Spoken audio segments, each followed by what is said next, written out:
Good morning, ma'am.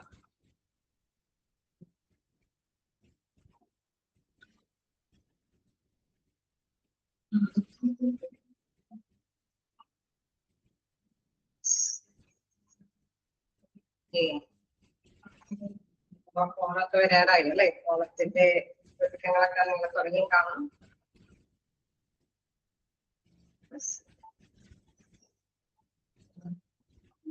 അതിന്റെ കൂട്ടത്തില് revision സ്റ്റഡികൾ അല്ലേ പഠനം മുന്നോട്ട് പോകുന്നുണ്ടാവും അല്ലേ? നമ്മള് റിവിഷനൊക്കെ സ്റ്റാർട്ട് ചെയ്തു.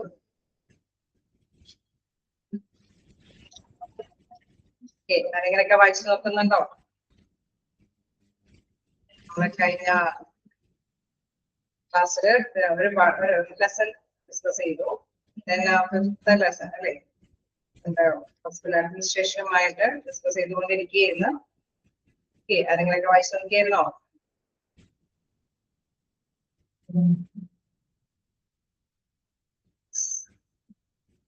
എവിടെ വരെയാണ് നമ്മള് ഡിസ്കസ് ചെയ്ത് നടത്തിയത്?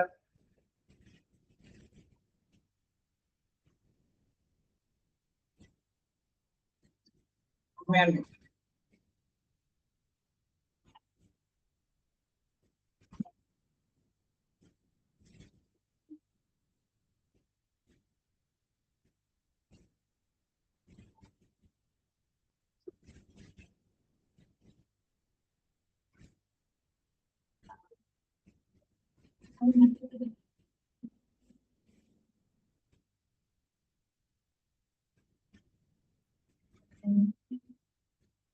നോക്കുന്നുണ്ടോ ആരെങ്കിലും?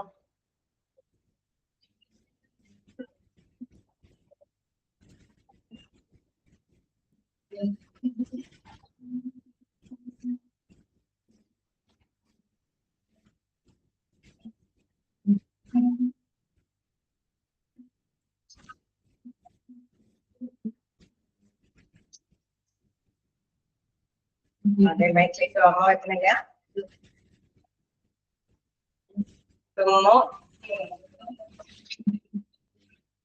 ഓർഗനൈസിങ് അല്ലെ, അതിന്റെ പ്രിൻസിപ്പിൾസ് ഒക്കെ നോക്കിയിരുന്നു. ഓർഗനൈസിങ്ങിന്റെ പ്രിൻസിപ്പിൾസ് ഒക്കെ നമ്മൾ കവർ ചെയ്തു അല്ലെ?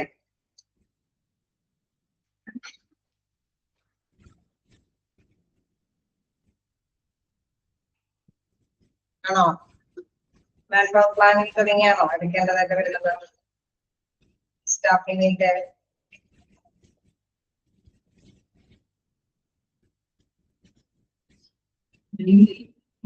തുടങ്ങും.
നമ്മള് man power planning just discuss ചെയ്തു.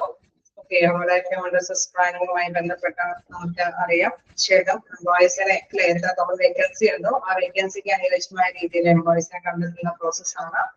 പിന്നെ അതിലേക്ക് നമുക്കറിയാം റിക്രൂട്ട്മെന്റ് സെലക്ഷൻ ഒക്കെ നടത്തിയിട്ടാണ് എംപ്ലോയീസിനെ കണ്ടെത്തുന്നത്. നല്ല എഫിഷ്യന്റ് ആയിട്ടുള്ള എംപ്ലോയീസിനെ കണ്ടെത്തിയാൽ മാത്രം പോരാ, അവർക്ക് ട്രെയിനിങ് ആൻഡ് ഡെവലപ്മെന്റ് ഒക്കെ കൊടുക്കേണ്ടതായിരുന്നു. അതായത് അവർക്ക് എഫക്റ്റീവ് ആയിട്ടുള്ള ട്രെയിനിങ്, ഇത് നമ്മുടെ ഓർഗനൈസേഷൻ എന്താണോ ലക്ഷ്യമിടുന്നത് ആ ലക്ഷ്യത്തിലേക്ക് എത്താൻ വേണ്ടിയിട്ടുള്ള എഫക്റ്റീവ് ആയിട്ടുള്ള ട്രെയിനിങ് പ്രോസസ്. അത് മാത്രമല്ല ഫ്യൂച്ചറിനെ കൂടി ഫോക്കസ് ചെയ്തിട്ടുള്ള ഡെവലപ്മെന്റ്, അവരുടെ നോളജ് സ്കില്ലൊക്കെ ഡെവലപ്പ് ചെയ്യാനായിട്ടുള്ള കാര്യങ്ങളൊക്കെ അവർക്ക് ചെയ്തു കൊടുക്കണം എന്നുള്ളതാണ് ട്രെയിനിങ് ആൻഡ് ഡെവലപ്മെന്റ് എന്ന് പറയുന്നത്.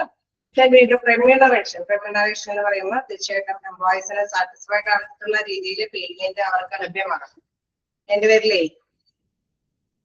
സാറ്റിസ്ഫൈഡ് ആയിട്ടുള്ള പേയ്മെന്റ്സ് അവർ ആഗ്രഹിക്കുകയും തീർച്ചയായിട്ടും എല്ലാ എംപ്ലോയീസും ആഗ്രഹിക്കുന്ന ഒന്നാണ്. നമ്മൾ വർക്ക് ചെയ്യുന്ന നമ്മുടെ എഫേർട്ടിനനുസരിച്ചിട്ടുള്ള തീർച്ചയായിട്ടുള്ള സാലറി പാക്കേജുകൾ അവരെ ആഗ്രഹിക്കുന്നുണ്ടാവും. സോ അത് കൃത്യമായിട്ട് മനസ്സിലാക്കി തന്നെ അവർക്ക് അവൈലബിൾ ആക്കിയില്ല എങ്കിൽ ചിലപ്പോൾ വേണമെങ്കിൽ അവർ ആ ജോലിയിലേക്ക് ഇട്ടിട്ട് വേറെ ജോലി തേടി പോകാനൊക്കെ ആയിട്ടുള്ള സാധ്യതകളുണ്ട്. സോ തീർച്ചയായിട്ടും നല്ല രീതിയിലുള്ള റെമ്യൂണറേഷൻ ഒക്കെ അവർക്ക് പ്രൊവൈഡ് ചെയ്യണം.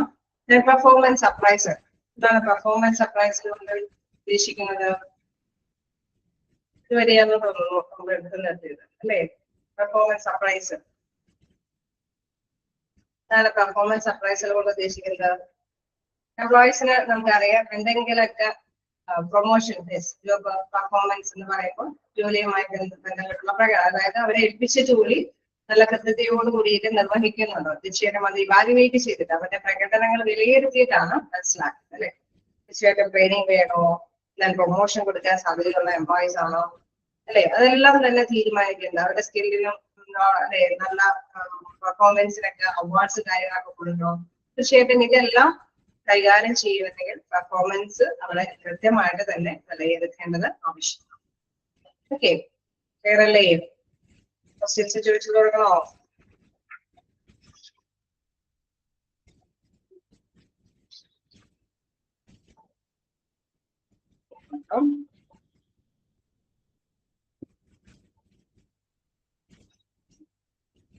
ചോദ്യം just discuss ചെയ്യുന്നുണ്ട്. The payment or the compensation received for the services or employment is ചെറിയൊരു സിമ്പിൾ ആയിട്ടുള്ള ഒരു ചോദ്യമാണ്. The payment or compensation received for services or employment.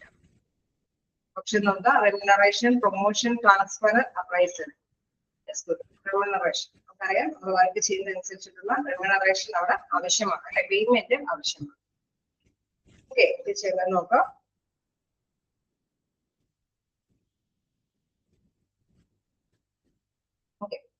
Performance അപ്രൈസലുമായി ബന്ധപ്പെട്ട് നമുക്ക് താഴേക്ക് പ്രൊമോഷൻ കാറ്റഗറിയിലൊക്കെ വരുമ്പോൾ നമുക്ക് തീർച്ചയായിട്ടും അതുമായി ബന്ധപ്പെട്ട നോക്കാം.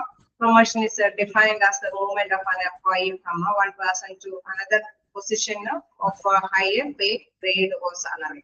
Higher pay or grade എന്ന് പറയുമ്പോൾ തന്നെ മനസ്സിലാക്കാം this is not a transfer. Higher payment ഉണ്ടെങ്കിൽ തീർച്ചയായിട്ടും പ്രൊമോഷൻ ആണ്. സെയിം പേയ്മെന്റ് ആണെങ്കിൽ അതിനെ നമുക്ക് എന്തെന്ന് വിശേഷിപ്പിക്കാം? എന്തായിരിക്കും വിശേഷിപ്പിക്കുക? സെയിം പേയ്മെന്റ് ഒക്കെ തന്നെയാണ് എംപ്ലോയീസിന് കിട്ടുന്നതെങ്കിൽ റെസ്പോൺസിബിലിറ്റി ഒക്കെ സെയിം ആണ്. പക്ഷെ ഒരു ബ്രാഞ്ചിൽ നിന്ന് മറ്റൊരു ബ്രാഞ്ചിലേക്കൊക്കെ എംപ്ലോയീസിന് അപ്പോയിന്റ്മെന്റ്സ് ഉണ്ടെങ്കിൽ തീർച്ചയായിട്ടും അതിനെ എന്തെന്ന് പറയാം? ട്രാൻസ്ഫർ എന്ന് പറയും. ആ ഒരു വേർഡും കൊണ്ട് തന്നെ തിരിച്ചറിയണം കേട്ടോ. സിമ്പിൾ ആയിട്ടുള്ള രീതിയിൽ തന്നെയായിരിക്കും ചോദിക്കുന്നത്. അപ്പൊ ഓർത്തിരിക്കുക, ഇതാണ് അവിടെ one position to another position of a higher pay ആണെങ്കിൽ അത് പ്രൊമോഷൻ എന്ന രീതിയിലോ, then ഇവിടെ നോക്കുക under position at same payment ഒക്കെ തന്നെയാണെങ്കിൽ തീർച്ചയായിട്ടും നമുക്ക് ട്രാൻസ്ഫർ എന്നും കൃത്യമായിട്ട് റെഫർ ചെയ്യാനായിട്ട് സാധിക്കും, മനസ്സിലാക്കാനായിട്ട് സാധിക്കും. ഓക്കെ, ക്ലിയർ അല്ലേ? പ്രൊമോഷൻ ആൻഡ് ട്രാൻസ്ഫർ ഒക്കെ തമ്മിലുള്ള ഡിഫറൻസ്. നമുക്ക് നെക്സ്റ്റ് നോക്കുകയാണെങ്കിൽ ലീഡിംഗ് ഓർ ഡയറക്റ്റിംഗ്. ഡയറക്റ്റിലേക്ക് വരുമ്പോൾ തീർച്ചയായിട്ടും നമുക്കറിയാം പീപ്പിൾസിന് ഒരു ഡയറക്ഷൻ കൊടുക്കണം. അതായത് ലക്ഷ്യം എന്താണോ ആ ലക്ഷ്യത്തിലേക്ക് എത്താൻ വേണ്ടിയിട്ട് എംപ്ലോയീസിനെ നല്ല രീതിയിൽ മുന്നോട്ട് നയിക്കേണ്ടത് ആവശ്യമായിട്ട് വരുന്നു. അങ്ങനെ വരുമ്പോൾ തീർച്ചയായിട്ടും നമുക്കറിയാം അതുമായി ബന്ധപ്പെട്ട ലീഡിങ് ചെയ്യണമെങ്കിൽ തീർച്ചയായിട്ടും അവർക്ക് അതിനനുസരിച്ചുള്ള മോട്ടിവേഷൻ കാര്യങ്ങളൊക്കെ പ്രൊവൈഡ് ചെയ്യണം അല്ലെ. നല്ല രീതിയിലുള്ള മോട്ടിവേഷൻ അല്ലെങ്കിൽ അവർക്ക് ഏത് രീതിയിലാണ് മുന്നേറാനായിട്ട് സാധിക്കുക എന്നുള്ളതൊക്കെ കൃത്യമായിട്ട് മനസ്സിലാക്കണമെങ്കിൽ നല്ല ബെറ്റർ കമ്മ്യൂണിക്കേഷൻ ഒക്കെ ആവശ്യമാണ് അല്ലെ.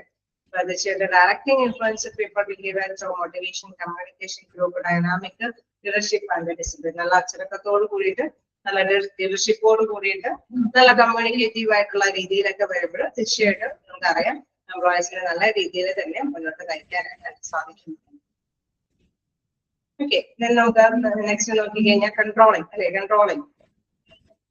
ഓക്കെ, അപ്പോ മാനേജ്മെന്റ് ഫംഗ്ഷൻ കാര്യങ്ങളൊക്കെ നമുക്ക് കൺട്രോളിംഗിലേക്ക് എത്തുമ്പോൾ this is the measuring and correcting the activities of the subordinates in order to ensure that the events control to the plans. Okay, ഇവിടെ നമുക്കറിയാം എംപ്ലോയീസിന് നമ്മൾ ട്രെയിനിങ് നല്ല സെലക്ഷൻ ഒക്കെ നടത്തി ട്രെയിനിങ് ഒക്കെ കൊടുത്ത് അവിടെ പെർഫോമൻസ് ഇവാലുവേറ്റ് ചെയ്യുമ്പോൾ അവർ മോശമായിട്ടാണ് പെർഫോം ചെയ്യണമെങ്കിൽ തീർച്ചയായിട്ടും നമുക്കറിയാം അതിനനുസരിച്ചുള്ള നടപടികൾ സ്വീകരിക്കേണ്ടതായിട്ട് വേണ്ടിവരില്ലേ. അവർക്ക് നല്ല മതിയായ രീതിയിലുള്ള ട്രെയിനിങ്ങും കാര്യങ്ങളൊക്കെ കൊടുത്തിട്ടും അവര് നന്നായിട്ട് തന്നെ പെർഫോം ചെയ്യുന്നില്ലെങ്കിൽ തീർച്ചയായിട്ടും അവർക്ക് എന്തെങ്കിലും പണിഷ്മെന്റ് അല്ലെങ്കിൽ എന്തെങ്കിലും കാര്യങ്ങളൊക്കെ കൊടുക്കേണ്ടതായിട്ടുണ്ട് അല്ലെ. തീർച്ചയായിട്ടും കൺട്രോളിംഗ് എന്ന് പറയുന്ന ഒരു പ്രോസസ്സാണ്. എന്ത് പ്രോസസ്സാണോ? of checking whether or not a proper progress is being made towards the objectives and goals and acting if necessary to correct any deviation. Okay, അവിടെ ജിയോ ഹെയ്മാൻ കൃത്യമായിട്ട് തന്നെ അവിടെ നമുക്ക് മനസ്സിലാവുന്ന രീതിയിൽ തന്നെ നിർവചിച്ചിട്ടുണ്ട്. അതായത് നല്ല രീതിയിൽ അവിടെ ഇവാലുവേറ്റ് ചെയ്തിട്ട് വിചാരിക്കുന്ന രീതിയിലേക്കുള്ള ഒരു ലക്ഷ്യത്തിലേക്ക് എത്താൻ പറ്റുന്നില്ലെങ്കിൽ തീർച്ചയായിട്ടും ആക്ഷൻ നെസസറി അല്ലെ, എന്തെങ്കിലും ആക്ഷൻ എടുക്കേണ്ടതുണ്ടെങ്കിൽ അത് ആക്ഷൻ എടുത്ത് അത് കറക്റ്റ് ചെയ്യുന്നതിനുള്ളതാണ് കൺട്രോളിംഗ് എന്ന പ്രോസസ്സിൽ നിർവഹിക്കുന്നത്. കൺട്രോളിംഗ് എന്ന പ്രോസസ്സിൽ അപ്പോൾ 3 സ്റ്റെപ്സ് ഉണ്ട്. ഓർത്തിരിക്കുക എന്തൊക്കെ 3 സ്റ്റെപ്സ് ആയിരിക്കും കൺട്രോളിംഗ് പ്രോസസ്സിൽ ഉണ്ടാവുക? ഇതൊക്കെ പ്രോസസ് ആയിരിക്കും. ഫസ്റ്റ് തന്നെ എന്ത് സ്ഥാപിക്കേണ്ടതുണ്ടാവും? ഒരു ഡിസിഷൻ എടുക്കേണ്ടതുണ്ട് അല്ലെ, സ്റ്റാൻഡേർഡ് ഫിക്സ് ചെയ്യേണ്ടതുണ്ട് അല്ലേ. സ്റ്റാൻഡേർഡ് വെച്ചിട്ട് തന്നെയാണ് താരതമ്യം ചെയ്ത് നോക്കാൻ പറ്റുള്ളൂ അല്ലെ. എംപ്ലോയിയുടെ പെർഫോമൻസും ഇവാലുവേറ്റ് ചെയ്യുന്നത് നമുക്ക് വെച്ചിരിക്കുന്ന ഒരു സ്റ്റാൻഡേർഡ് വെച്ചിട്ട് ഈ എംപ്ലോയീസിനെ പെർഫോം ചെയ്യാൻ പറ്റുന്നുണ്ടോ എന്നാണ് വിലയിരുത്തേണ്ടത്. സ്റ്റാൻഡേർഡ് ഇല്ലെങ്കിൽ ഒരു നല്ല സ്റ്റാൻഡേർഡ് അല്ല എങ്കിൽ തീർച്ചയായിട്ടും നമുക്കറിയാം വിലയിരുത്തൽ പ്രോസസ്സ് പെർഫെക്റ്റായിട്ട് മുന്നോട്ട് കൊണ്ടുപോകാൻ സാധിക്കില്ല. മോശം സ്റ്റാൻഡേർഡ് നമുക്കറിയാം എംപ്ലോയി പെർഫെക്റ്റ് ചെയ്യേണ്ടതിനേക്കാൾ കുറവ് വന്നാലും പ്രശ്നമാണ്, അധികമായാലും പ്രശ്നമാണ്. എംപ്ലോയീസിന് അത് എത്തിപ്പെടാൻ പറ്റാത്ത ഒരു സ്ഥിതിയിൽ വരും. ഓക്കെ, അപ്പൊ തീർച്ചയായിട്ടും സ്റ്റാൻഡേർഡ് നമ്മൾ ഓരോ എംപ്ലോയീസും അത് കൃത്യമായിട്ട് ഇത്രയും എങ്കിലും ഉത്പാദിപ്പിക്കണം അല്ലെങ്കിൽ ഇത്രയും എങ്കിലും സേവനങ്ങൾ അവിടെ കൃത്യമായിട്ട് എത്തിച്ചു പോകും. സോ അത് കൃത്യമായിട്ട് സ്റ്റാൻഡേർഡ് ഫസ്റ്റ് തന്നെ പ്രിപ്പയർ ചെയ്യേണ്ടതുണ്ട്. Establishment of standards performance, measuring performance അവിടെ തീർച്ചയായിട്ടും നമുക്കറിയാം മെഷർ ചെയ്യണം. ഈ ഓരോ എംപ്ലോയിയുടെ പെർഫോമൻസുകൾ എന്താണെന്നുള്ളത് മെഷർ ചെയ്യണം. കറക്റ്റിംഗ് എന്തെങ്കിലും പ്രശ്നങ്ങൾ ഉണ്ടെങ്കിൽ മോശം അല്ലെ എന്തെങ്കിലും മോശമാണ് എങ്കിലൊക്കെ ആക്റ്റീവായിട്ടുള്ള നടപടികൾ എടുക്കണം. എന്താണ് comparing the actual result with the standard. നമ്മളിങ്ങനെ ആക്ച്വൽ റിസൾട്ടുമായിട്ട് സ്റ്റാൻഡേർഡ് വെച്ച് നോക്കുമ്പോൾ മോശമാണ് എങ്കിൽ കറക്റ്റ് ചെയ്യണം. അതല്ല നല്ല രീതിയിലുള്ള പെർഫോമൻസ് ആണ് അവര് പ്രകടിപ്പിക്കണമെങ്കിൽ അവര് കൃത്യമായിട്ടുള്ള അല്ലെ സ്റ്റാൻഡേർഡിനേക്കാളും ഓവർ പെർഫോമൻസ് നല്ല എഫിഷ്യന്റ് ആയിട്ട് വർക്ക് ചെയ്യുന്ന എംപ്ലോയി ആണെങ്കിൽ തീർച്ചയായിട്ടും എന്ത് അവർക്ക് അവൈലബിൾ ആക്കണം? അവരെ മോട്ടിവേറ്റ് ചെയ്യാൻ ബൂസ്റ്റ് ഒക്കെ ചെയ്യാൻ എന്തെങ്കിലും കൈകാര്യം ചെയ്ത് കൊടുക്കണോ? കുറച്ചും കൂടി മോട്ടിവേറ്റ് ചെയ്യാൻ സ്റ്റാൻഡേർഡിനേക്കാളും നല്ല ബെറ്റർ പെർഫോമൻസ് എംപ്ലോയീസ് അതിൽ ചെയ്യുന്നുണ്ടെങ്കിൽ അവരിൽ നിന്ന് പ്രകടമാകുന്നുണ്ടെങ്കിൽ അവരെ ബൂസ്റ്റപ്പ് ചെയ്യാനായിട്ട് എന്തെങ്കിലും ചെയ്ത് കൊടുക്കേണ്ടതായിട്ട് വരുമോ? ഉണ്ട് അല്ലെ, റിവാർഡ്സ് കൊടുക്കണം. ഓക്കെ, അപ്പൊ അല്ലെ ഈ രീതിയിൽ തന്നെ നിങ്ങൾ പഠിച്ചു പോയാൽ മതി. ജസ്റ്റ് ഒന്ന് മനസ്സിലാക്കി പഠിക്കാം. അപ്പൊ ബൈഹാർട്ടൊന്നും പഠിക്കേണ്ടത്. ഓക്കെ, അപ്പൊ സ്റ്റാൻഡേർഡ് ഫിക്സ് ചെയ്യേണ്ടത് ആവശ്യമാണ്. പെർഫോമൻസ് വിലയിരുത്തേണ്ടത് ആവശ്യമാണ്. ഈ സ്റ്റാൻഡേർഡ് വെച്ച് ആക്ച്വൽ പെർഫോമൻസിനെ ഈ ഒരു സ്റ്റാൻഡേർഡ് വെച്ച് ആക്ച്വൽ പെർഫോമൻസിനെ കമ്പയർ ചെയ്യും. അതിൽ നിന്നാണ് കൺട്രോളിംഗ് പ്രോസസ്സ് വരുന്നത്. മോശമാണെങ്കിൽ അത്തരത്തിലുള്ള നടപടികൾ സ്വീകരിക്കുന്നു. എന്നാൽ നല്ല ബെറ്റർ പെർഫോമൻസ് ആണെങ്കിൽ അവാർഡും കാര്യങ്ങളൊക്കെ അവിടെ അവൈലബിൾ ആണ്. ക്ലിയർ അല്ലേ? അല്ലേ കൺട്രോളിംഗ് എന്നുള്ളത്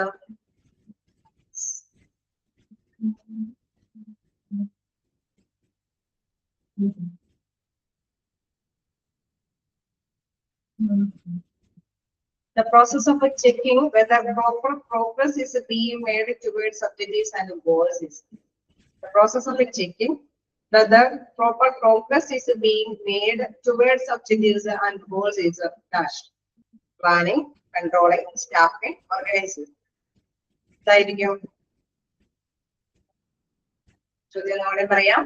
The process of checking whether proper progress is being made towards objectives and goals. Option A, planning. Option B, controlling. Then option C is staffing. Then D, organizing. അല്ലെ തീർച്ചയായിട്ടും നമുക്കറിയാം controlling process ആണ്. അപ്പൊ checking വരുമ്പോൾ തന്നെ നമുക്കൊരു idea കിട്ടും അല്ലെ സ്റ്റാൻഡേർഡും മാക്സിമം നമ്മൾ നമ്മുടെ കമ്പാരിസൺ നമ്മൾ നടത്തും. ഓക്കെ, ഒരു പ്രശ്നം നോക്കാം. Influencing people behavior through motivation, communication, and leadership is known as controlling, organizing, planning, directing. Influencing people behavior through motivation, communication, and leadership is known as controlling, organizing, planning, directing. തീർച്ചയായിട്ടും നമുക്കറിയാം നല്ല better കമ്മ്യൂണിക്കേഷനോടെ ലീഡർഷിപ്പോട് കൂടിയിട്ട് motivate ചെയ്ത് lead ചെയ്യണം. അങ്ങനെയാണ് നമ്മൾ leadership അല്ലെങ്കിൽ directing എന്ന് പറയുന്നത്.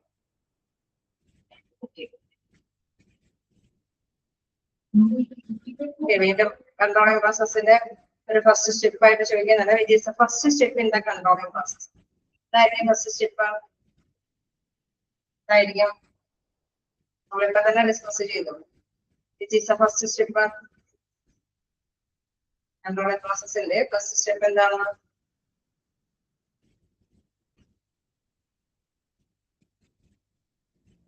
ഓർമ്മയിലേക്ക് വരുന്നില്ല. സ്റ്റാൻഡേർഡ്സ്. ഓക്കെ, സ്റ്റാൻഡേർഡ് ഫിക്സ് ചെയ്യും അല്ലെ, fixation standards. Then second step performance analysis. Then third step എന്ന് പറയുന്നത് ആക്ച്വൽ പെർഫോമൻസും സ്റ്റാൻഡേർഡ് പെർഫോമൻസും തമ്മിലുള്ള അല്ലെ അവിടെ കമ്പാരിസൺ ചെക്കിങ് അത് നടപ്പിലാക്കും. പിന്നെ അതിനുശേഷമാണ് കൺട്രോളിംഗ് ചെയ്യണോ അപ്രൈസിൽ അല്ലെ കൂടി മോട്ടിവേഷൻ കൊടുക്കേണ്ടതുണ്ടോ എല്ലാം തീരുമാനിക്കും. കൺട്രോളിംഗ് അതിലേക്ക് പോകാനോ activities of hospital administration. Hospital അഡ്മിനിസ്ട്രേഷനുമായിട്ടുള്ള കുറെ കാര്യങ്ങൾ അറിയാം. അവിടെ വലിയ വലിയ ഫങ്ഷൻസുകൾ തീരുമാനങ്ങളൊക്കെ എടുക്കുക എന്നുള്ള പ്രധാനപ്പെട്ട കാര്യങ്ങളൊക്കെ അവിടെ നിർവഹിച്ചു പോകുന്ന അഡ്മിനിസ്ട്രേഷൻ ഡിപ്പാർട്ട്മെന്റിലുള്ളവരാണ്. ലെജിസ്ലേഷൻ, പ്ലാനിംഗ് എന്ന hospital system, determination, international policies അല്ലെ. നമുക്കറിയാം നിയമങ്ങളും ചട്ടങ്ങളൊക്കെ രൂപപ്പെടുത്തുന്നതിനൊപ്പം തന്നെ അവിടെ കൃത്യമായിട്ട് തന്നെ നിയമാവലികളൊക്കെ അല്ലെ നമ്മൾ പാലിച്ചു പോകേണ്ട കുറെ നിയമങ്ങളും റൂൾസ് ആൻഡ് റെഗുലേഷൻസ് ആക്ടുകളൊക്കെ ഉണ്ടെങ്കിൽ തീർച്ചയായിട്ടും അതെല്ലാം കൃത്യമായിട്ട് നിർവഹിച്ച് തന്നെയാണ് പുതിയ പുതിയ നിയമങ്ങളും ചട്ടക്കൂടുകളൊക്കെ അവിടെ രൂപകൽപ്പന ചെയ്യാനായിട്ട് സാധിക്കുള്ളൂ. തീർച്ചയായിട്ടും അഡ്മിനിസ്ട്രേറ്റീവ് പവറിലുള്ളവർക്ക് കുറെ അധികാരങ്ങളുണ്ട്. പക്ഷെ അതുപോലെ തന്നെ അവര് കൃത്യമായിട്ട് കുറെ എല്ലാ കാര്യങ്ങളെ കുറിച്ചിട്ട് നല്ല അവയർനെസ് ഉണ്ടാവണം. അതുപോലെ തന്നെ നിരീക്ഷിച്ച് തന്നെ അല്ലെ എല്ലാത്തിനെയും കുറിച്ചിട്ടുള്ള എന്തെങ്കിലും ലെജിസ്ലേറ്റീവ് ആയിട്ടുള്ള നിയമ നടപടികളൊക്കെ ഉണ്ടെങ്കിൽ അത് തീർച്ചയായിട്ടും മനസ്സിലാക്കി തന്നെ ഡെയിലി ഫങ്ഷൻസ് ഒക്കെ മുന്നോട്ട് കൊണ്ടുപോകേണ്ടത്. സോ നമുക്ക് അറിയാവുന്ന കുറച്ച് കാര്യങ്ങളൊക്കെയാണ്. കാരണം ഡിപ്ലോമയിൽ പഠിച്ച കുറെ കാര്യങ്ങൾ തന്നെയാണ് പോയത്. അവിടെ ഫേസസ് ഫേസസ് അല്ലെ എന്തൊക്കെ ചലഞ്ചുകൾ വെല്ലുവിളികൾ എഴുതുമായി ബന്ധപ്പെട്ടിട്ട് വരാം. തീർച്ചയായിട്ടും നമുക്കറിയാം എപ്പോഴും ഫ്യൂച്ചറിനെ ഫോക്കസ് ചെയ്ത് നമ്മൾ പുതിയത് കൊണ്ടുവരുമ്പോഴൊക്കെ അല്ലെ അത് മതിയാവാതെ വരുന്ന ഒരു സ്റ്റേജാണ് ഈ കാലഘട്ടങ്ങളിൽ അല്ലെ. ഏതൊരു ബിസിനസ് ആണെങ്കിലും അത് ഹോസ്പിറ്റലിൽ മാത്രമല്ല, ഏതൊരു ബിസിനസ് ആണെങ്കിലും തുറന്നു പറഞ്ഞ കാര്യങ്ങളെ കുറിച്ചിട്ട് അവയർനെസ് കൂട്ടി അത് ഇംപ്ലിമെന്റ് ചെയ്ത് കൊണ്ടുവരേണ്ടത് ആവശ്യമാണ്. അപ്പോ മാനേജ് ചെയ്യുക, അതനുസരിച്ചിട്ട് എല്ലാവരും മാനേജ് ചെയ്യുക, അവർക്കൊക്കെ ട്രെയിനിങ് കൊടുക്കുക, ടെക്നോളജി ഒക്കെ ഇംപ്ലിമെന്റ് ചെയ്യുക. അതനുസരിച്ചിട്ട് ഫ്യൂച്ചറിനെ കൂടി ഫോക്കസ് ചെയ്ത് മുന്നോട്ട് കൊണ്ടുപോകുക എന്നുള്ളതാണ് മെയിൻ ആയിട്ടുള്ള ഒരു ചലഞ്ച് എന്ന് പറയുന്നത്.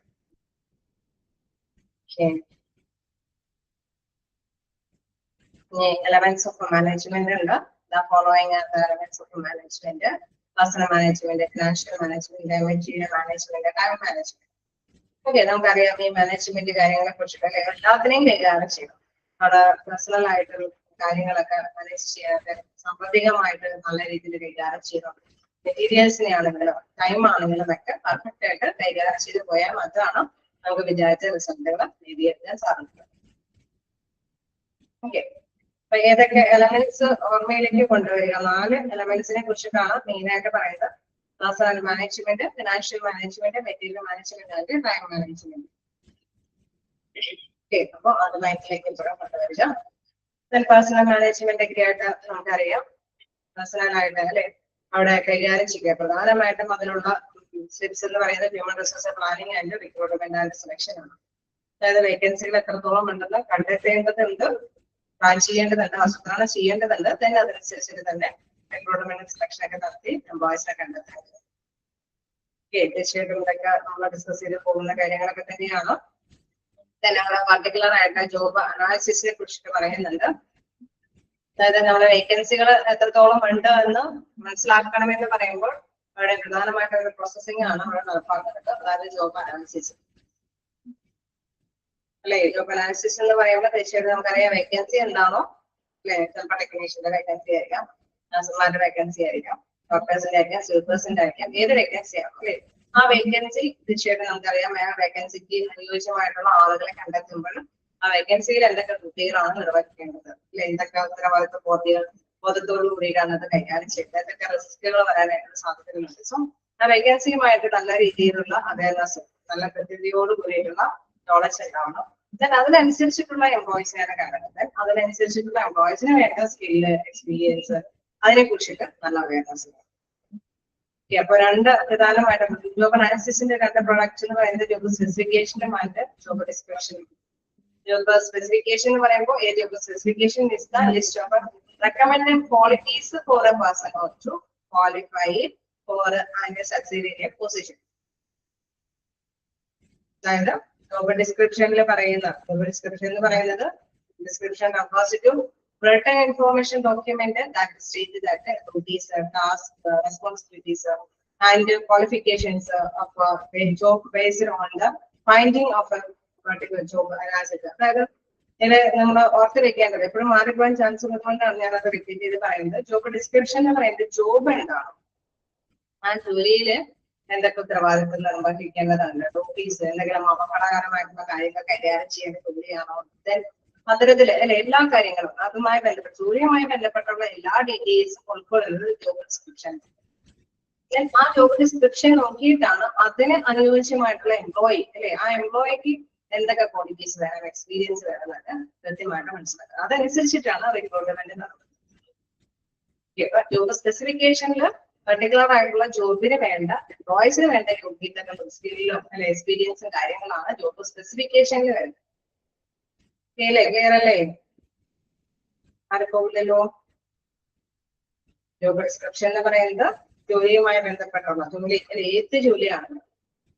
അതിപ്പോ നമുക്കറിയാം റിസ്ക് പിടിക്കുന്ന ജോലികൾ ഉണ്ടാവും അല്ലെ. ചിലതൊക്കെ ഒരു ഓപ്പറേഷൻ തിയേറ്ററിൽ ജോലി ചെയ്യേണ്ട നഴ്സിന് ഉള്ള ഒരു ഉത്തരവാദിത്ത ബോധ്യമായിരിക്കില്ല ഇൻപേഷ്യന്റ് ആയിട്ടുള്ള കാര്യങ്ങളൊക്കെ നിർവഹിക്കുന്ന നഴ്സിന് ഉണ്ടായിരിക്കുന്നത്. കുറച്ചും കൂടി എക്സ്പീരിയൻസ്ഡ് ആയിരിക്കും ഓപ്പറേഷൻ തിയേറ്ററിലെ നഴ്സിന്.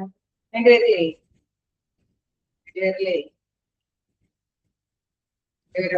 എന്റെ പേര് നാച്ചുറലി നമുക്കറിയാം നഴ്സുമാർക്കൊക്കെ ബേസിക് ക്വാളിഫിക്കേഷൻ ഒക്കെ വേണം അല്ലെ. പക്ഷെ തിയേറ്ററിൽ വരുമ്പോൾ കുറച്ചും കൂടി എക്സ്പീരിയൻസ്ഡ് ആയിട്ടുള്ള എംപ്ലോയി ആയിരിക്കും, കുറച്ചും കൂടി ഉത്തരവാദിത്തങ്ങളുണ്ട്. സോ ആ വേക്കൻസി എവിടെയാണോ ആ വേക്കൻസിയുമായി ബന്ധപ്പെട്ട കാര്യങ്ങളൊക്കെ ജോബ് ഡിസ്ക്രിപ്ഷനിൽ പങ്കുവയ്ക്കുന്നത്. ഇത്രയും റിസ്കുകളുണ്ട്, ഇത്രയും രീതിയിൽ അല്ലെ റിക്വയർമെന്റ്സ്, പേഴ്സണൽ ആയിട്ടുള്ള പ്രൊട്ടക്ഷൻ കാര്യങ്ങളൊക്കെ എടുത്തുകൊണ്ടാണ് ആ ഡ്യൂട്ടിയിലൊക്കെ ചെയ്യേണ്ടത്. ഇന്ന കാര്യങ്ങളൊക്കെ ഉണ്ട് അല്ലെ എന്നുള്ളതൊക്കെ ജോബ് ഡിസ്ക്രിപ്ഷനിൽ പങ്കുവയ്ക്കുമ്പോൾ ജോബ് സ്പെസിഫിക്കേഷനിൽ ആ പർട്ടിക്കുലർ ആയിട്ടുള്ള ജോലിക്ക് അനുയോജ്യമായിട്ടുള്ള എംപ്ലോയിക്ക് വേണ്ട ക്വാളിറ്റീസും എക്സ്പീരിയൻസും കാര്യങ്ങളൊക്കെയാണ്. ജോലിയുടെ പ്രത്യേകത അനുസരിച്ചിട്ട് ഇതിന്റെ വേരിയേഷൻസ് ഉണ്ട്. നമുക്കറിയാം നല്ല രീതിയിൽ ഇത്തരത്തിലുള്ള കാര്യങ്ങളൊക്കെ മനസ്സിലാക്കി തന്നെയായിരിക്കും സെലക്ഷൻ കാര്യങ്ങളൊക്കെ നിർവഹിക്കുന്നത്. സെലക്ഷൻ എന്ന് പറയുന്നത് എന്തൊക്കെ സിമ്പിൾ ആയിട്ട് പറയുന്നുണ്ട്. Selection process identifying and hiring the applicant for the filling the vacancies in an organisation. ഏറ്റവും നല്ല എംപ്ലോയീസ് ആ വേക്കൻസി ഫില്ല് ചെയ്യാനായിട്ടുള്ള എംപ്ലോയീസിനെ ഹയർ ചെയ്യുന്നതാണ്. അപ്പൊ തീർച്ചയായിട്ടും സെലക്ഷൻ ഒക്കെ ഒന്ന് ജസ്റ്റ് നോട്ട് ചെയ്തിരിക്കുക. സെലക്ഷനിലെ സ്റ്റെപ്സുകൾ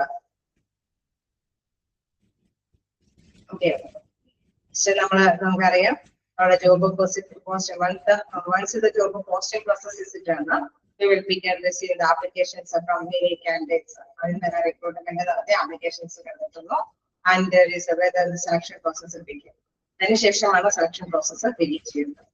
നമുക്കറിയാം ആദ്യമായി തന്നെ ഈ പറഞ്ഞ ജോബ് ഡിസ്ക്രിപ്ഷൻ ജോബ് സ്പെസിഫിക്കേഷൻ ഒക്കെ തയ്യാറാക്കിയതിനു ശേഷമാണ് റിക്രൂട്ട്മെന്റ് ആപ്ലിക്കേഷൻസ് നമ്മൾ കണ്ടെത്തുന്നത്. അതിൽ നിന്നാണ് സെലക്ഷൻ പ്രോസസ്സ് ബിഗിൻ ചെയ്യുന്നത്.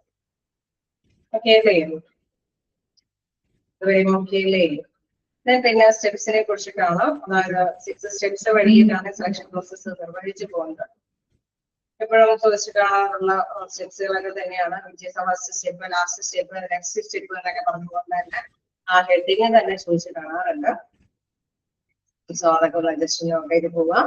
ഇനീഷ്യൽ സ്ക്രീനിങ് ആപ്ലിക്കേഷൻ ആണ് first, then employment test, then അവിടെ selection interview, then verification and the reference, then physical examination, final decision. Okay, ആ രീതിയിൽ തന്നെ ആ സ്റ്റെപ്സുകളെ കൃത്യമായിട്ട് തന്നെ അവിടെ നോട്ട് ചെയ്ത് പോവുക. ഓക്കെ അല്ലേ? ഇത് വീണ്ടും വീണ്ടും എടുത്ത് പറയേണ്ടതില്ലല്ലോ, നമുക്കറിയാവുന്ന കാര്യങ്ങളൊക്കെ തന്നെയാണ് സെലക്ഷൻ ആയിട്ട് വരുന്നത് അല്ലെ. അതിൽ നമുക്കറിയാം ആപ്ലിക്കൻസ് അതുമായി ബന്ധപ്പെട്ട ഒരു സ്ക്രീനിങ് ഇന്റർവ്യൂ സ്ക്രീനിങ് ഒക്കെ നടത്തിക്കൊണ്ട് പോകും. അവരുടെ സ്കില്ലും പേഴ്സണാലിറ്റിയും കോഗ്നിറ്റീവ് എന്നൊക്കെ പറയുന്നത് നോക്കി വെച്ചാൽ മതി. ഒന്നും അല്ല, ഇന്റർവ്യൂവിൽ പറയുന്നതിനെ അനുസരിച്ചിട്ട് ചെറിയ ഓർഗനൈസേഷൻ ബിഹേവിയറിലൊക്കെ പഠിച്ചു പോയി അല്ലെ, കോഗ്നിറ്റീവ് ഒക്കെ എന്താണെന്നുള്ളത്. ഓക്കെ, അപ്പൊ തീർച്ചയായിട്ടും നമുക്കറിയാം എംപ്ലോയീസിന്റെ റെസ്പോണ്ടുകൾ എങ്ങനെയാണെന്ന് അല്ലെ, ആപ്ലിക്കൻസ് കൊടുത്തിരിക്കുന്ന എംപ്ലോയീസിന് എന്തൊക്കെ കഴിവുകൾ ഉണ്ടെന്ന് അറിയാനായിട്ടുള്ള ടെസ്റ്റുകളും കാര്യങ്ങളൊക്കെയാണല്ലോ. Creativity test, motivation test, personality test, and more ടെസ്റ്റുകളൊക്കെ നടത്തുന്നു. ഇന്റർവ്യൂ നമുക്കറിയാം, ഇതൊക്കെ കുറെയൊക്കെ പഠിച്ചു പോയേക്കുന്നതാണ് അല്ലെ. ചടമ്പിലൊക്കെ ആണെങ്കിലും ഇന്റർവ്യൂ കാര്യങ്ങളൊക്കെ കൂടുതൽ പഠിച്ചു പോയേക്കുന്നതാണ്. ശരി, പഠിച്ചിട്ടില്ലേ? അപ്പൊ വീണ്ടും വീണ്ടും പറഞ്ഞ് ഞങ്ങൾ ബോറടിപ്പിക്കുന്നില്ല, അറിയാവുന്ന കാര്യങ്ങളാണ്. കുറച്ച് ക്വസ്റ്റ്യൻസ് ഒക്കെ ഒന്ന് ചോദിച്ചു നോക്കാം. A list of recommended qualities for a person to qualify for and succeed in a position. A list of recommended qualities for a person to qualify for and succeed in a position is. Options are job description, job analysis, job specification, job evaluation. Okay, job specification. മൈൻഡിലേക്ക് കൊണ്ടുവരാൻ പറ്റുന്നുണ്ട്. Job അനാലിസിസിലെ products ചോദിച്ചിട്ടുണ്ട്, ചോദിച്ചു കാണാറുണ്ട്. Job specification and job description.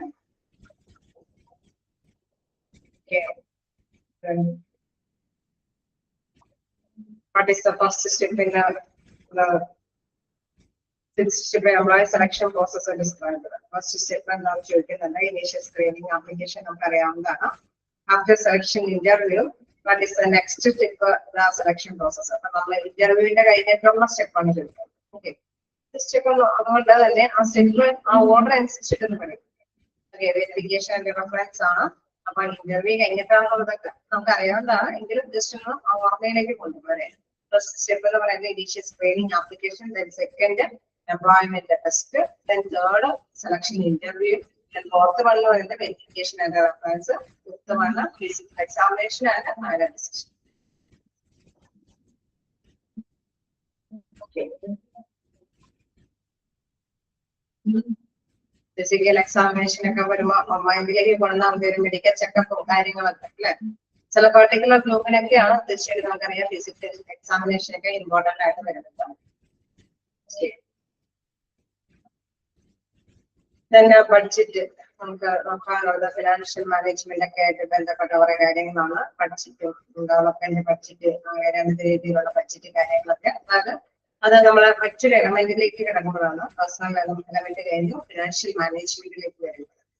Financial management എന്ന് പറയുന്നത് നമുക്കറിയാം ഒരു ഓർഗനൈസേഷന് എംപ്ലോയീസിനെ മാത്രം അല്ലെ കണ്ടെത്തിയാൽ മാത്രം പോരാ, തീർച്ചയായിട്ടും നല്ല രീതിയിൽ തന്നെ കൃത്യമായിട്ടുള്ള ആസൂത്രണത്തോട് കൂടിയിട്ട് അവരുടെ ഫിനാൻസ് ഫണ്ട് നല്ല രീതിയിൽ കൈകാര്യം ചെയ്ത് പോകണം.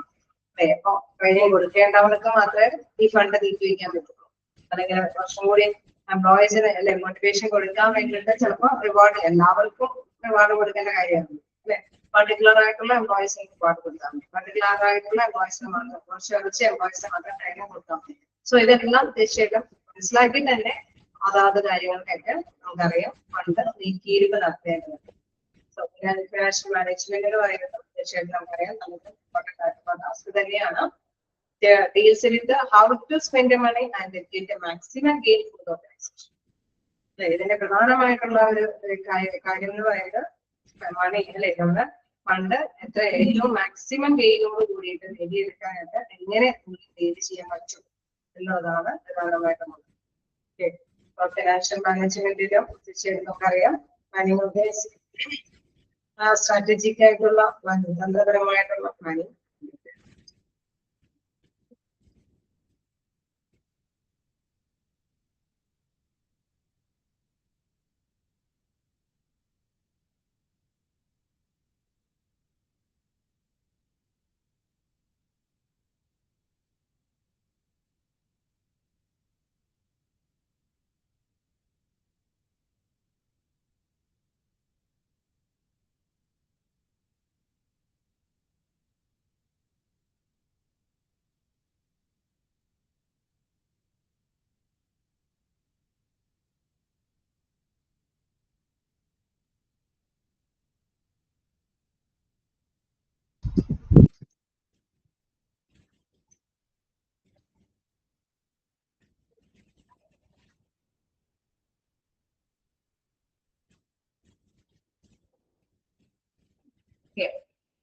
സ്പീഡിൽ പോവാം, ഒന്നെങ്കിൽ ഈ ചാപ്റ്റർ തീർക്കണം അല്ലെ, അടുത്ത ദിവസം നമുക്ക് മെയിൻ്റെനൻസ് ഡിപ്പാർട്ട്മെന്റ് നോക്കാം. അപ്പൊ അതിൽ പറഞ്ഞു പോകുന്നത് ബഡ്ജറ്റ് നമുക്കറിയാം, രണ്ട് രീതിയിലുള്ള ബഡ്ജറ്റും കാര്യങ്ങളൊക്കെ ഉണ്ട്. അപ്പോ അതിന് ഡെവലപ്മെന്റൽ ബഡ്ജറ്റും നോൺ ഡെവലപ്മെന്റൽ ബഡ്ജറ്റും അങ്ങനെ രണ്ട് ടൈപ്സ് ആണ് ഉള്ളത്. ഡെവലപ്മെന്റൽ ബഡ്ജറ്റ് എന്ന് പറയുന്നത് നമുക്കറിയാം, new process of expenditure usually for a limited period, usually prepare according to the annual development program and called the annual development budget. Okay, നമുക്കറിയാം prepared according to the annual development, അതിന് വേണ്ടിയിട്ട് അല്ലെ തീർച്ചയായിട്ടും ആ ഒരു രീതിയിൽ. നോൺ ഡെവലപ്മെന്റ് ബഡ്ജറ്റ് എന്ന് പറയുമ്പോൾ this is the part of budget which ആണ് ഓർഗനൈസേഷന്റെ it's non development activities. Non development ആയിട്ടുള്ള ആക്ടിവിറ്റീസുമായി ബന്ധപ്പെട്ട് നമുക്കറിയാം അത് വികസന പ്രക്രിയകൾക്ക് വേണ്ടി മാത്രമല്ലാത്ത ഒരു രീതിയാണ് എന്ന് തീർച്ചയായിട്ടും നോൺ ഡെവലപ്മെന്റ് ബഡ്ജറ്റ്. നമുക്ക് നീക്കിയിരുപ്പ് രണ്ട് രീതിയിലും എടുത്തു വെക്കേണ്ടതുണ്ട്. ടൂൾസ് ഫോർ മോണിറ്ററിംഗ് ബഡ്ജറ്റ്, തീർച്ചയായിട്ടും നമുക്കറിയാം ബഡ്ജറ്റ് കൈകാര്യം ചെയ്യണമെങ്കിൽ ഏത് രീതിയിലുള്ള എവിഡൻസ് വെച്ചിട്ട് നമുക്ക് നീക്കിയിരുന്ന കാര്യങ്ങളൊക്കെ ചെയ്യാനായിട്ട് സാധിക്കും. മന്ത്ലി സ്റ്റേറ്റ്മെന്റ് വെച്ചിട്ട് നമുക്ക് എത്രത്തോളം ഫണ്ട് കാര്യങ്ങളൊക്കെ കൈകാര്യം ചെയ്യാൻ പറ്റും എന്നത് മനസ്സിലാക്കിയിട്ട് കൈകാര്യം ചെയ്യാൻ പറ്റും. Excess statement, accounting, auditing, okay, ഈ രീതിയിലൊക്കെ നമുക്ക് നിർവഹിക്കുമ്പോൾ തീർച്ചയായിട്ടും നമുക്ക് അറിയാം ഒരു ക്ലിയർ കണക്ക് അല്ലെ ഇതിനെ കുറിച്ച്.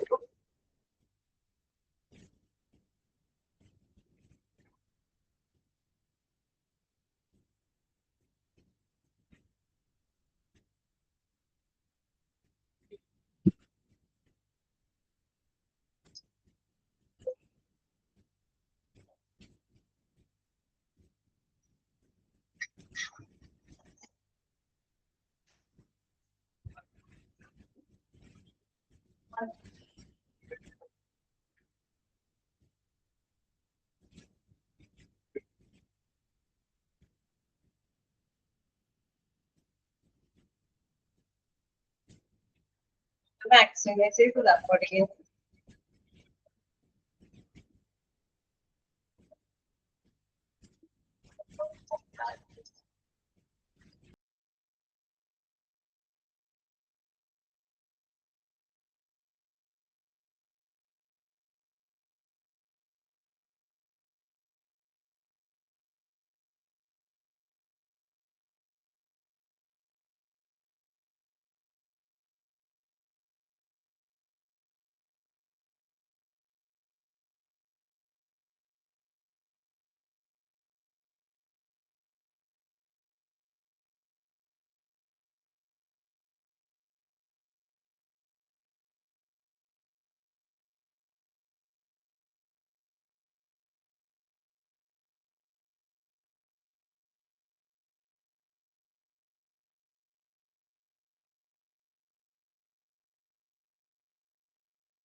സോറി, ഒരു ചെറിയ ടെക്നിക്കൽ ഇഷ്യൂ ആണോ? അപ്പോ നമുക്ക് കണ്ടിന്യൂ ചെയ്യാം. എന്താണ് നമ്മൾ പറഞ്ഞു നിർത്തിയത്? ഫെസിലിറ്റി മാനേജ്മെന്റ് അല്ലെ?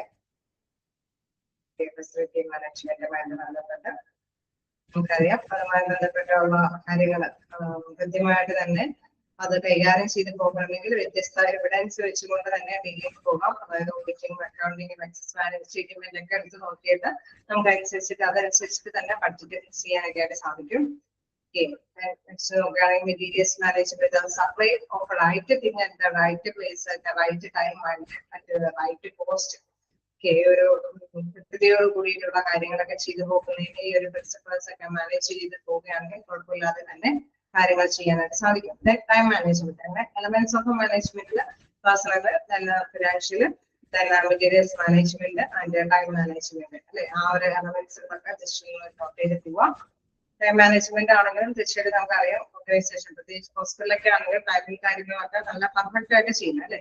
ഏത് കാര്യങ്ങൾക്കും എവിടെയെങ്കിലും ഒരു സംതിങ് നമുക്കറിയാം, ഒരു മിസ്റ്റേക്ക്, ഐ മീൻ എല്ലാത്തിനും അല്ലെ, എക്യുപ്മെന്റ്സ് കൃത്യസമയത്ത് അവൈലബിൾ അല്ല എങ്കിൽ, അല്ലെങ്കിൽ ഡോക്യുമെന്റ്സ് ലാബ് റിപ്പോർട്ടുകൾ കൃത്യമായിട്ട് അവൈലബിൾ അല്ല എന്നൊക്കെ പ്രശ്നമാണ് അല്ലെ. ഇപ്പൊ എല്ലാത്തിനും ഒരു നല്ലൊരു സ്ഥിതിയോട് കൂടിയിട്ടുള്ള ടൈം മാനേജ്മെന്റ് ഏതൊരു ഡിപ്പാർട്ട്മെന്റും നല്ല രീതിയിൽ കൈകാര്യം ചെയ്ത് പോകേണ്ടതുണ്ട്. Time management process organising and planning how to divide your time between different activities.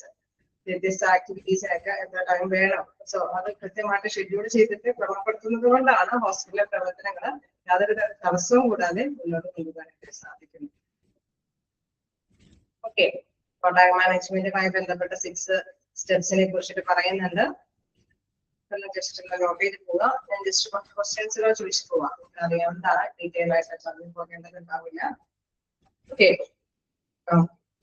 എന്താണ് a numerical statement showing a proposed schedule of expenditure is numerical statement showing a proposed schedule of expenditure, budget, financial report, audit, balance sheet. ആയിരിക്കും proposed schedule budget. Then the budget used for a new process of expenditure for a limited period is like a limited period. Non-developmental budget, operation budget, developmental budget, statistic budget. Which one? See, okay, developmental budget. Then, the examination or the inspection of various books of accounts by an auditor. Accounting now, budgeting now, auditing now, reporting now. Auditing. Examination, inspection, auditor.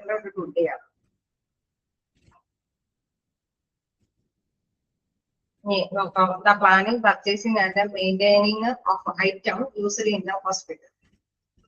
Item, material, maintaining, the planning, purchasing, and the maintaining of item usually in a hospital. Financial management, material management, personal management, time management. This one, material management. Okay, simple ആയിട്ടുള്ള കാര്യങ്ങളാണ്, അതുകൊണ്ടല്ല ഞാനത് ഡീപ്പായിട്ട് ഒന്നുകൂടെ discuss ചെയ്തത്. The process of organizing and planning how to divide your time between activities. കേൾക്കുമ്പോൾ തന്നെ അറിയാം അല്ലെ, ചോദ്യങ്ങൾ കേൾക്കുമ്പോൾ തന്നെ നമുക്കറിയാം ഏത് മാനേജ്മെന്റ് ആണോ പറയുന്നത്, ടൈം. അപ്പൊ ടൈം മാനേജ്മെന്റ്. ഡെയിലി ഓപ്പറേഷൻസ് ഈ ഡെവലപ്മെന്റിലോ നോൺ ഡെവലപ്മെന്റിലോ ആയിട്ടുള്ള ബഡ്ജറ്റ് ഉള്ളത് കൊണ്ട് അതൊന്ന് ജസ്റ്റ് ഒന്ന് ഓർത്ത് വെച്ചേക്കാം. Daily operation necessary to ensure physical environment, support on organization needs, facility management, safety management, risk management, industrial management, facility management.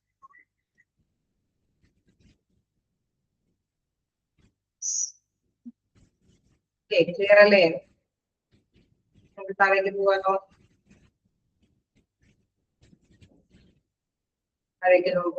Facility management and the safety facility management, facility management in hospital, how facility management in hospital, facility management പ്രധാനപ്പെട്ട കുട്ടി എന്താണ് ശരിയായ സൗകര്യങ്ങളൊക്കെ കൃത്യമായിട്ട് available ആക്കണം അല്ലെ. എല്ലാവർക്കും എല്ലാത്തിനും ഉള്ള സൗകര്യപ്രദമായിട്ടുള്ള അന്തരീക്ഷങ്ങൾ അവിടെ ഉണ്ടാകും. അപ്പൊ ഏത് കൂട്ടം ഡോക്ടേഴ്സിന് കൃത്യമായിട്ട് അവരുടെ ജോലി നിർവഹണം നടത്തണമെങ്കിൽ അവിടെ സൗകര്യങ്ങൾ ഉണ്ടാവണം. പേഷ്യൻസിനും കൃത്യമായിട്ടുള്ള സേവനങ്ങൾ ഹോസ്പിറ്റലിൽ നിന്ന് നേടിയെടുക്കണമെങ്കിൽ എല്ലാത്തിനും സൗകര്യങ്ങൾ ആവശ്യമാണ്. ഫങ്ഷൻ സൂപ്പർവൈസറി മാനേജ്മെന്റ് അതിലെ പ്രധാനമായിട്ട് നോക്കുകയാണെങ്കിൽ തീർച്ചയായിട്ടും നമുക്കറിയാം മെയിൻറ്റെയിനിങ് ആൻഡ് ഓപ്റ്റിമൈസിംഗ് ഫെസിലിറ്റീസ് അല്ലെ, പ്രധാനമായിട്ടും നിലനിർത്തിപ്പോണം നല്ല നല്ല ഫെസിലിറ്റീസ് ഒരു മിനിമം ഇങ്ങനെ ഒരു മാക്സിമം എല്ലാവർക്കും യൂസ് ചെയ്യാൻ പറ്റുന്ന ഫെസിലിറ്റീസ് അവിടെ നിലനിർത്തിക്കൊണ്ടുവരാൻ സ്ട്രീം ലൈനിങ് പ്രോസസ്സ് തീർച്ചയായിട്ടും ഒരു മിനിമം എങ്കിലും എന്ന് പറഞ്ഞാൽ ഒരു ബേസ് ലൈനെങ്കിലും വേണം അല്ലെ. തീർച്ചയായിട്ടും സപ്പോർട്ടീവ് പീപ്പിൾസിനെ എപ്പോഴും സപ്പോർട്ടീവ് ആയിട്ടുള്ള കുറെ ഫെസിലിറ്റീസ് അവൈലബിൾ ആയാൽ മാത്രമാണ് പീപ്പിൾ സാറ്റിസ്ഫൈഡ് ആയിട്ട് പേഷ്യൻസ് സാറ്റിസ്ഫൈഡ് ആയിട്ട് അവരുടെ കാര്യങ്ങൾ പ്രവർത്തിക്കാനൊക്കെ ഹോസ്പിറ്റലിൽ വരുള്ളൂ. ഡോക്ടേഴ്സിനും അവർക്ക് കൃത്യനിർവഹണത്തിന് നല്ല സൗകര്യങ്ങൾ ഇല്ലെങ്കിൽ തീർച്ചയായിട്ടും അവർ കംപ്ലീറ്റ് ആയിട്ട് പോകാൻ സാധ്യതയുണ്ട്. സോ എല്ലാത്തിനും സൗകര്യങ്ങൾ അവിടെ അവൈലബിൾ ആണ്. മാനേജിംഗ് ഇന്റഗ്രേറ്റിംഗ് ടെക്നോളജി തീർച്ചയായിട്ടും നമുക്കറിയാം ടെക്നോളജി ഡെവലപ്പ് ചെയ്യുന്നത് കൊണ്ട് തന്നെ ഇതെല്ലാം കൂടി കൂട്ടി ഇണക്കിയിട്ടായിരിക്കും ഫെസിലിറ്റീസ് എല്ലാവർക്കും പ്രൊവൈഡ് ചെയ്യുന്നത്. ഓക്കെ, ഇതെല്ലാം കൽത്താലി important facility management personal responsible for facility and safety. തീർച്ചയായിട്ടും നമുക്കറിയാം director risk manager executive engineer security incharge ഇവരൊക്കെ ഫെസിലിറ്റീസ് അവൈലബിൾ ആക്കാനായിട്ട് റെസ്പോൺസിബിൾ ആയിട്ടുള്ള പേഴ്സൺസ് ആണ്. എല്ലാവരും കൃത്യമായിട്ട് അവരുടെ ആ പൊസിഷനിൽ ഇരുന്നുകൊണ്ട് തന്നെ എല്ലാ കാര്യങ്ങൾക്കും അതിനനുസരിച്ചിട്ടുള്ള ഫെസിലിറ്റീസ് കൃത്യമായിട്ട് പ്രൊവൈഡ് ചെയ്യാൻ ബാധ്യസ്ഥരാണ്. ഇൻഡസ്ട്രിയൽ ഹൈജീൻ നമുക്കറിയാം ഹോസ്പിറ്റൽ ആയതുകൊണ്ട് വളരെ പ്രധാനപ്പെട്ട കാര്യമാണ്. നല്ല ശുചിത്വത്തോടുകൂടി എല്ലാ കാര്യങ്ങളും കൈകാര്യം ചെയ്തു പോകണം. Participate recognise evaluating and controlling workplace conditions that make those workers need to be organized. തീർച്ചയായിട്ടും അതെല്ലാം കൃത്യമായിട്ട് നമുക്കറിയാം അപകടങ്ങൾ ഒരിക്കലും വരാതിരിക്കേണ്ടത്. നമുക്കറിയാം ഒരുപാട് ഹ്യൂമൻ ബീയിങ് ആണ്, വർക്ക് ചെയ്യുന്നത് ഹ്യൂമൻ ബീയിങ് ആണ്, വരുന്ന പേഷ്യൻസും ഹ്യൂമൻ ബീയിങ് അല്ലെ. അപ്പൊ എല്ലാവരുടെയും ജീവൻ വിലപ്പെട്ടത് തന്നെയാണ്. സോ തീർച്ചയായും നമുക്കറിയാം ആ രീതി മൈൻഡിൽ വെച്ചിട്ട് തന്നെയായിരിക്കും ഈ കാര്യങ്ങളൊക്കെ നിർവഹിച്ചിട്ടുള്ളത്. Engineering control, work practice control, administrative control തീർച്ചയായിട്ടും അതൊക്കെ ചെറിയ ചെറിയ നമുക്കറിയാം ഒരു വലിയ ചാപ്റ്റർ ആയതുകൊണ്ട് ഒരുപാട് ക്വസ്റ്റ്യൻസ് എല്ലാത്തിനും ഉൾപ്പെടുത്താനായിട്ട് സാധ്യതയില്ലെങ്കിലും ജസ്റ്റ് ടെസ്റ്റിലൊക്കെ പൊതുവെ ഞാൻ കുറെ കാര്യങ്ങളൊക്കെ ഉൾപ്പെടുത്തി പോയിട്ടുണ്ട്. ഇങ്ങനെ ക്വസ്റ്റ്യൻസുകൾ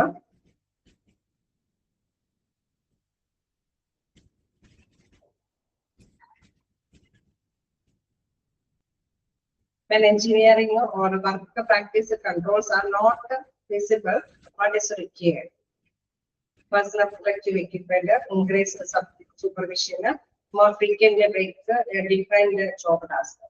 When engineering or work practice controls are not feasible, what is required? First, controls are not feasible. Okay. എന്തായിരിക്കും പ്രധാനമായിട്ടും അവിടെ വേണ്ടി വരുന്നത്? Personal protective equipment, increased supervision, more frequent answer അയച്ചിട്ടുണ്ടാവായിരിക്കും. ഫസ്റ്റ് വരുന്നത് തന്നെയാണ് പേഴ്സണൽ പ്രൊട്ടക്റ്റീവ് എക്യുപ്മെന്റ്. നെക്സ്റ്റ് നമുക്ക് നോക്കാം. അതിലേക്ക് നമുക്ക് നോക്കിപ്പോയി കഴിഞ്ഞാൽ എക്സാമ്പിൾസ് ഓഫ് ഹസാർഡ്സ് ആണ്. ഹസാർഡ്സിനെ കുറിച്ചിട്ട് നമുക്കറിയാം അപകടങ്ങൾ തീർച്ചയായിട്ടും ഹോസ്പിറ്റൽ ആയതുകൊണ്ട് പലതരത്തിലുള്ള അപകടങ്ങൾ വരാൻ സാധ്യതയുണ്ട്. നമ്മള് ലേജിലേഷനൊക്കെ കറക്റ്റ് ആയിട്ട് പഠിച്ചു പോയത് ഫ്ലൈറ്റിലേക്ക് കൊണ്ടുവരാൻ എളുപ്പമാണ്. ടെക്നിക്കൽ ഹസാർഡ്സും ബയോളജിക്കൽ ഹസാർഡ്സും കാര്യങ്ങളൊക്കെ ഉണ്ട്. തീർച്ചയായിട്ടും ഒരുപാട് പോലീസും കാര്യങ്ങളൊക്കെ കൈകാര്യം ചെയ്തു പോകുന്നത് കൊണ്ട് അതേപോലെ തന്നെ നമുക്കറിയാം എന്തെങ്കിലും ഡയഗ്നോസിസ് പ്രോസസ്സ് അല്ലെ രോഗനിർണയ കാര്യങ്ങളൊക്കെ വരുമ്പോൾ തീർച്ചയായിട്ടും ചെറിയ രീതിയിലുള്ള കെമിക്കൽസ് ഒക്കെ യൂസ് ചെയ്തുകൊണ്ട് രോഗനിർണയ കാര്യങ്ങളൊക്കെ നടത്തിക്കൊണ്ട് പോകുന്നത് കൊണ്ടൊക്കെ തന്നെ അല്ലെ എന്തെങ്കിലും കെമിക്കൽ രാസവസ്തുക്കളുടെയൊക്കെ ചെറിയ അപകടാവസ്ഥകളൊക്കെ വരാനായിട്ടുള്ള സാധ്യതകളുണ്ട്. പിന്നെ ടെസ്റ്റും കാര്യങ്ങളൊക്കെ നിർവഹിക്കുമ്പോൾ ബാക്ടീരിയ വൈറസ് അല്ലെ പലതരത്തിലുള്ള ഇത്തരത്തിലുള്ള ബയോളജിക്കൽ ആയിട്ടുള്ള ഹസാർഡ്സുകൾ വരാനായിട്ടുള്ള സാധ്യതകളുണ്ട്. പിന്നെ ഫിസിക്കൽ ഹസാർഡ്സ് തീർച്ചയായിട്ടും നമുക്കറിയാം അവിടെ ഒരുപാട് അല്ലെ പേഴ്സൺസിന് ഒരുപാട് സർവീസുകളൊക്കെ അവൈലബിൾ ആക്കുമ്പോൾ ഒരുപാട് മെറ്റീരിയൽസിന്റെയും എക്യുപ്മെന്റ്സിന്റെ ഒക്കെ യൂസ് ചെയ്തോട് കൂടിയിട്ടൊക്കെ തന്നെയാണ് കൈകാര്യം ചെയ്തു പോകുന്നത്.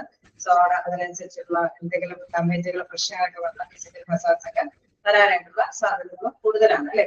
അങ്ങനെ അതേപോലെ തന്നെ എർഗോണമിക് ഹസാർഡ്സ്, ലിഫ്റ്റിംഗ്, ഹോൾഡിംഗ്, പുഷിംഗ് ഒക്കെ തീർച്ചയായിട്ടും അതൊക്കെ ജസ്റ്റ് നോട്ട് വയ്ക്കുക. പേരുകൾ കേൾക്കുമ്പോൾ തന്നെ അതിന്റെ ഹസാർഡ്സിന്റെ പ്രത്യേകതകൾ നോക്കി വയ്ക്കുക. ഇതിലെല്ലാ ഹസാർഡ്സിനും നമ്മൾ കണ്ടായിരുന്നു പ്രിവെന്റീവ് ആയിട്ടുള്ള നടപടികൾ അല്ലെ, മുൻകരുതലുകൾ എടുക്കാം. ഈ അപകടാവസ്ഥകളൊക്കെ തരണം ചെയ്യാനായിട്ട് എന്തൊക്കെ മുൻകരുതലുകൾ എടുക്കാം.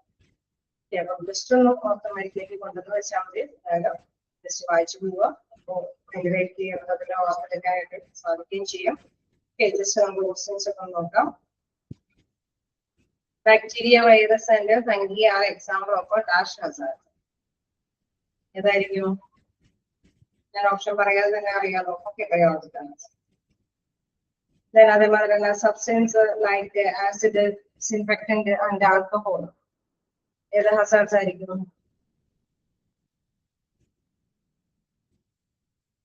രാസവസ്തുക്കളുടെ ഹസാർഡ്സ് അല്ലേ? Substance like acid, disinfectants and alcohol, spirit example of dash hazards. ഏത് ഹസാർഡ്സ് ആയിരിക്കും? ബയോളജിക്കൽ ആണോ, കെമിക്കൽ ആണോ, ഫിസിക്കൽ ഹസാർഡ്സ് ആണോ, കെമിക്കൽ? കേൾക്കുമ്പോൾ തന്നെ നമുക്കറിയാം അല്ലേ? Then radiation, noise, vibration and the temperature are example of radiation, noise, vibration and the temperature. Physical. നമുക്കറിയാം അതൊക്കെ ഫിസിക്കൽ ആയിട്ടുള്ള ഹസാർഡ്സ്. അപ്പൊ ഹസാർഡ്സ് ജസ്റ്റ് ഒരു പാട്ടൊന്നും പഠിക്കേണ്ട, ഓർത്ത് വെച്ചാൽ മതി. ബയോളജിക്കൽ ഹസാർഡ്സ്, വൈറസും ഫംഗിയും അങ്ങനെയൊക്കെയുള്ള കുറെ കാര്യങ്ങൾ കൊണ്ടുവരുന്ന അപകടാവസ്ഥകൾ. ഫിസിക്കൽ എന്ന് പറയുമ്പോൾ തീർച്ചയായിട്ടും ഓർത്ത് വയ്ക്കുക. ഒരുപാട് ശബ്ദവും ലൈറ്റും അല്ലെ, വൈബ്രേഷൻ, എന്തെങ്കിലും ഷോക്ക് കാര്യങ്ങളൊക്കെ വരുന്നാലുണ്ടാകുന്ന ഫിസിക്കൽ ആയിട്ടുള്ള ഹസാർഡ്. അതുപോലെ തന്നെ ആസിഡും ആൽക്കലി അല്ലെങ്കിൽ രാസവസ്തുക്കളുടെ എന്തെങ്കിലും അപകടാവസ്ഥകളാണെങ്കിൽ അതൊക്കെ കെമിക്കൽ ഹസാർഡ്. അതുപോലെ തന്നെ lifting, holding, pushing and repetitive motion can create എന്ത് ഹസാർഡാണ്? ആ ഹസാർഡ്സ് ആയിരിക്കും. ഓക്കെ, ഇക്കണോമിക് ഓക്കെയാണ്, എല്ലാവരും മൈൻഡിലേക്കുണ്ട്. Then the purpose of a hazard's communication is to transmit the information about the chemical hazard to employers and employees. Yes, patients only, the general public, government agencies only. Okay, the purpose of a hazard communication is to transmit the information about chemical hazard. Chemical hazard വന്നു കഴിഞ്ഞാൽ നമ്മൾ ആർക്കൊക്കെ informations കൊടുക്കേണ്ടതായിട്ട് വരും? പേഷ്യൻസിന് മാത്രം കൊടുത്താൽ മതിയോ? Hazards വന്നു കഴിഞ്ഞാൽ കമ്മ്യൂണിക്കേഷൻ ആർക്കൊക്കെ ആയിട്ട് നമ്മൾ ആശയവിനിമയം നടത്താം. ഈ ഹസാർഡ്സ് സംഭവങ്ങൾ, അപകടാവസ്ഥകൾ വന്നു കഴിഞ്ഞാൽ കമ്മ്യൂണിക്കേറ്റ് ചെയ്യേണ്ടത് ആരുടെയൊക്കെയാണ്? പേഷ്യൻസിനോട് മാത്രം പറഞ്ഞാൽ മതിയോ? ജനറൽ ആയിട്ട് പബ്ലിക്കിനോട് മാത്രം പറഞ്ഞാൽ മതിയോ? അല്ല, എല്ലാവരോടും. തീർച്ചയായിട്ടും ഫസ്റ്റ്ലി നമ്മൾ ഇമ്പോർട്ടന്റ് ആയിട്ട് പറയേണ്ടത് എംപ്ലോയേഴ്സ് ആൻഡ് എംപ്ലോയീസ്, ഇവരുടെ പേര് തൊഴിലാളികളൊക്കെ കൃത്യമായിട്ട് തന്നെ ഈ ഇൻഫോർമേഷൻസ് ഒക്കെ കൈമാറ്റം ചെയ്ത് കൈകാര്യം ചെയ്ത് പോകേണ്ടത്.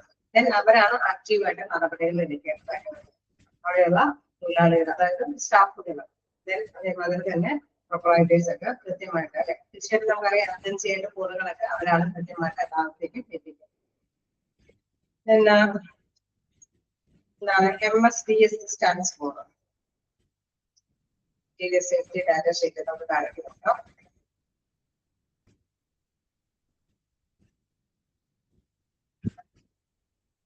നമുക്ക് മുൻകരുതലിന്റെ ഭാഗമായിട്ടൊക്കെ തന്നെയായിട്ട് കാര്യങ്ങളൊക്കെ പ്രിവെൻഷൻസ് ഒക്കെ പറയുന്നത്. പിന്നെ ഹസാർഡ്സ് കമ്മ്യൂണിക്കേഷനെ കുറിച്ചിട്ടാണ് ജസ്റ്റ് നമ്മൾ പറഞ്ഞു നിർത്തിയത്. അപ്പൊ തീർച്ചയായിട്ടും നമുക്കറിയാം മെയിനായിട്ട് കമ്മ്യൂണിക്കേറ്റ് ചെയ്യേണ്ടത് ചെയ്യാതെ അവിടെ കൃത്യമായിട്ട് അവിടെ അറിയിക്കേണ്ടത് ആവശ്യമാണ്. വലിയ സേഫ്റ്റി ഡാറ്റ ഷീറ്റ് തീർച്ചയായിട്ടും അതൊരു അപ്ലിക്കേഷൻ ആയിട്ട് ചോദിച്ചിട്ടുണ്ട്. MSDS safety data sheet.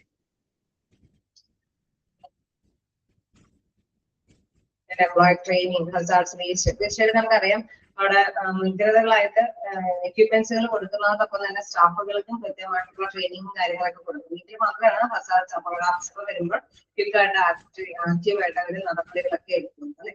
അപ്പൊ തീർച്ചയായിട്ടും നമുക്കറിയാം വേസ്റ്റ് വളരെ കൃത്യമായിട്ട് ലേബർ ചെയ്ത് അവിടെ കൈകാര്യം ചെയ്തിട്ടുണ്ട്. മതിയായ രീതിയിൽ എംപ്ലോയീസിന് ട്രെയിനിങ് കൊടുക്കണം. മുൻകരുതലുകളൊക്കെ എടുത്തതിനു ശേഷം മാത്രമാണ് ഡ്യൂട്ടിയിലേക്ക് പ്രവേശിക്കാവൂ അല്ലെ. ഇൻ ഡിസാസ്റ്റർ ദുരന്തങ്ങളൊക്കെ വരാൻ സാധ്യതയുണ്ടെങ്കിൽ നേരത്തെ കൂട്ടി അതിനുള്ള തയ്യാറെടുപ്പ്. ഡിസാസ്റ്റർ മാനേജ്മെന്റിലൊക്കെ നമുക്ക് അറിയാവുന്നതൊക്കെ നന്നായിട്ട് പഠിച്ചു പോയേക്കുന്നതാണ്. പിന്നെ റിസ്ക് മാനേജ്മെന്റ്. ഇതാണ് റിസ്ക് മാനേജ്മെന്റ് എന്ന് പറയുന്നത്. സേഫ്റ്റി യൂസിനുമായി ബന്ധപ്പെട്ട് അല്ലെ. Risk management applies to medical equipment and its safe use. Then safety, special safety measures for patients. Risk മാനേജ്മെന്റുമായി ബന്ധപ്പെട്ട നമുക്ക് കുറച്ച് കാര്യങ്ങൾ കൂടിയുണ്ട്. അതായത് safety patients and relatives hospital follows the following safety measures. Safety best അല്ലെ, അവിടെ കുറച്ച് സേഫ്റ്റി ആയിട്ടുള്ള അപ്ലിക്കേഷൻസ് ഒക്കെ നമുക്കറിയാം. പേഷ്യൻസിന് കൊടുക്കേണ്ട മുൻകരുതലുകളൊക്കെ കൊടുക്കണം. ഡോക്ടേഴ്സും നഴ്സുമാരും അവരെ പ്രൊട്ടക്റ്റീവ് എക്യുപ്മെന്റ് ധരിച്ചിട്ട് മുൻകരുതലെടുത്ത് കൈകാര്യം ചെയ്യുന്ന മാതിരി തന്നെ വരുന്ന പേഷ്യൻസിനും മുൻകരുതൽ എടുക്കേണ്ടതുണ്ടെങ്കിൽ അതിനനുസരിച്ചുള്ള മുൻകരുതലുകളൊക്കെ എടുക്കേണ്ടത് ആവശ്യമാണ്. വായിച്ചു നോക്കിയാൽ നമുക്കറിയാവുന്ന കാര്യങ്ങളൊക്കെ തന്നെയാണ്. ക്വസ്റ്റ്യൻസ് കൂടി നോക്കാം. A hospital disaster and a fire exit plan is a part of a different dash. Financial planning, disaster planning, marketing strategy, staffing schedule. A hospital disaster and a fire exit plan is a part of its financial planning, disaster planning, marketing strategy, staffing schedule. Disaster planning.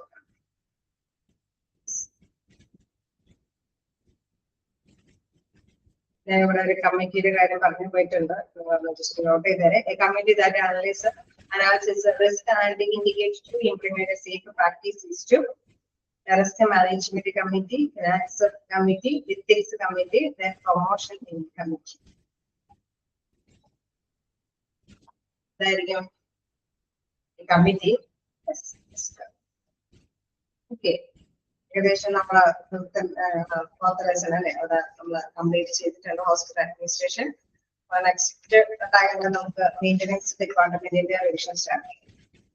Okay, revision ചെയ്തിട്ട് ഏകദേശം ideas കിട്ടിയില്ലേ അതിലേക്ക്? കിട്ടിയോ? Just ഒന്ന് വായിച്ചുകൂടി നോക്കാം. Answers ഒക്കെ എളുപ്പമായിരിക്കും. Questions വരുന്ന ഒരു രീതിയൊക്കെ നിങ്ങളുടെ മൈൻഡിലേക്ക് ആയിട്ടില്ല. ഓക്കെ, അപ്പൊ നമുക്ക് നെക്സ്റ്റ് ക്ലാസ് കാണാം. Thank you.